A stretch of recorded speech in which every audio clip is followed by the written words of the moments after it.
ইতিমধ্যে অৰুণোদয় 3.0 ফাইনাল ডেটটো আহি গৈছে। আপোনালোকে সকলোৱে নিশ্চয় জানে যে অসমৰ মুখ্যমন্ত্ৰী হেমন্ত বিশ্ব শৰ্মা ডাঙৰীয়াই কিন্তু ইতিমধ্যে জনাই দিছে যে 7 অক্টোবৰৰ দিনাখন আপোনালোকে অৰুণোদয় 3.0 জৰিয়তে আপোনালোকৰ বেংক একাউণ্টত টকাটো লাভ কৰিব। এটা কথা হ'ল যে আপোনালোকে 7 অক্টোবৰ দিনাখন টকাটো লাভ কৰিব ঠিকই, কিন্তু আপোনালোকৰ নাম ফাইনাল লিষ্টত অন্তৰ্ভুক্ত হৈছে না সেইটো কিন্তু এটা গুৰুত্বপূৰ্ণ বিষয়। ইয়াৰ লগতে কিন্তু আপোনালোকৰ বেংক একাউণ্টতে আধাৰ কাৰ্ড লিংক কৰি ৰখাটো গুৰুত্বপূৰ্ণ বিষয়। যদি আপোনালোকৰ বেংক একাউণ্টতে আধাৰ কাৰ্ড লিংক নাই তথাপিও আপোনালোকে অৰুণোদয় আঁচনি টকা লাভ নকৰে। যেনক আজিৰ এই ভিডিওটো ভাল নিশ্চয় লাইক কৰিব, চেনেলটো সাবস্ক্ৰাইব কৰিব আৰু ভিডিও যদি ফেসবুক চাইছে পেজটো ফলো কৰি বেছিকৈ সকলোৱে শেয়াৰ কৰি দিব। যেনক এতিয়া কথাটো হ'ল যে আপোনালোকে সকলোৱে জানে যে ফাইনাল ডেট হ'ল 7 অক্টোবৰ। তো 7 অক্টোবৰ দিনাখন আপোনালোকে টকাটো লাভ কৰিব ঠিকই, তাৰ আগতে আপুনি এবাৰ চেক কৰি লওক যে আপোনালোকৰ ফাইনাল লিষ্টত নামটো আহিছে নে নাই। তো আপোনালোকে ফাইনাল লিষ্টটো কেনেকৈ ডাউনলোডিং কৰিব পাৰিব এতিয়া মই আপোনালোকক স্টেপ বাই স্টেপ দেখুৱাই আছো।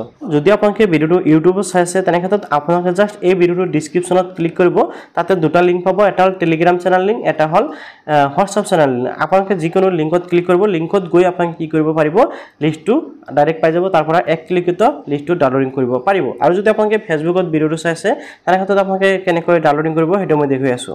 যদি আপোনালোকে ফেসবুকত ভিডিওটো চাই আছে আৰু আপোনালোকে লিষ্টটো ডাউনলোডিং কৰিব বিচাৰে তেনে ক্ষেত্ৰত ডাইৰেক্ট আপোনালোকে ইউটিউবত আহি যাব। ইউটিউবত আহি আপোনালোকে আসাম টেক হেল্প বুলি লিখি সাৰ্চ কৰিব। আপোনালোকে দেখিছে এনেকৈ লিখি সাৰ্চ কৰিব আৰু সাৰ্চ কৰাৰ পিছত প্ৰথম যেটো আপোনালোকে দেখিছে আসাম টেক হেল্প 2.0 আপোনালোকে এই চেনেলটোত গুচি যাব আৰু চেনেলটো প্ৰথমতে সাবস্ক্ৰাইব কৰি ল'ব। ওকে, সাবস্ক্ৰাইব কৰাৰ পিছত লিংকত যাব আৰু আপোনালোকে দেখিবলৈ পাব প্ৰথম যেটো ভিডিও সেই ভিডিওটো পাব, অথবা আপোনালোকে এই যেটো ভিডিও দেখিবলৈ পাইছে অৰুণোদয় নতুন তালিকা আপোনালোকে, অথবা আপোনালোকে যেটো অৰুণোদয় ফাইনাল লিজিকেল হৈছে এই ভিডিওটোত ক্লিক কৰি দিব। ওকে, ক্লিক কৰাৰ পিছত আপোনালোকে ভিডিওটোৰ ডেসক্ৰিপচনত ক্লিক কৰি দিব। এনেকৈ ক্লিক কৰাৰ লগে লগে চাওক ইয়াতে টেলিগ্ৰাম লিংক দেখিবলৈ পাইছে, আপোনালোকে ডাইৰেক্ট টেলিগ্ৰামৰ লিংকত ক্লিক কৰিলে ক্লিক কৰাৰ লগে লগে ডাইৰেক্ট আপোনালোকক টেলিগ্ৰামত লৈ যাব। ডাইৰেক্ট টেলিগ্ৰামত পাব আৰু এই যেটো লিংক দেখিবলৈ পাইছে আপোনালোকে নিশ্চয় দেখিবলৈ পাইছে, এই লিংকৰ ওপৰত ক্লিক কৰিলে কিন্তু আপোনালোকৰ কি হ'ব যেটো নেকি অৰুণোদয়ৰ ফাইল বা যেটো নেকি লিষ্ট সেই লিষ্টটো কিন্তু এনেকৈ ডাউনলোডিং হ'ব। আপোনালোকে নিশ্চয় দেখিবলৈ পাইছে এনেকৈ কিন্তু লিষ্টটো আপোনালোকৰ ডাউনলোডিং হৈ যাব।